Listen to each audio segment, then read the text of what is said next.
Čiuliai, mes turime 2022 metų Jeepas Wrangleris. Čia yra tas 2 durų mažesnis, jisai kūrėsi ir važiuoja. 22 000 mylių nuvažiavęs, pažeidimus turi all over. Tai reiškia, kad visur aplinkui automobilį yra pažeista. Tai vat parsiduoda draudimo įmonės, aukcionas sausio 5 dieną ir einam, apžiūrėsim, kas čia su juo yra. Kaip matot, va, jisai gavęs ir per bumperį, ir per šoną, ir sparnas, ir lempa. Čia grotelės sveikos, lempos abidvi sveikos, tik tai nesveikos tos šoninė vienoj pusėje lempa. Taip, jisai, kaip minėjau, kūrėsi ir važiuoja. Gavęs ir per veidrodėlį. Šitas slenkstis yra, matau, sveikas.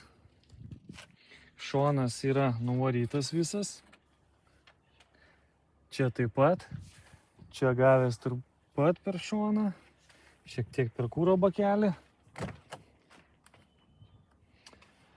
Taip, ką mes čia turim? Jisai kūrėsi ir važiuoja. Galim pabandyti užsivesti. Mašina užsėda. Kaip mato, 22 000 mylių. Taip viskas. Gražus prūdas salonas. Salonas, kaip matot, nuo geros būklės. Čia neprisikabinsi prie nieko. Einam toliau pažiūrėti. Šitas sparnas, galinė lempa. Lempa yra įdėta, bet irgi sudaužyta. Daugiau iš tos pusės nematau pažeidimų.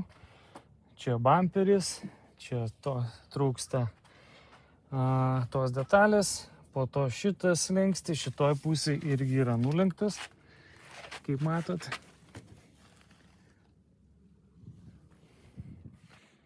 Čia pažeista langas, stoikė, durys, veidrodėlio nėra.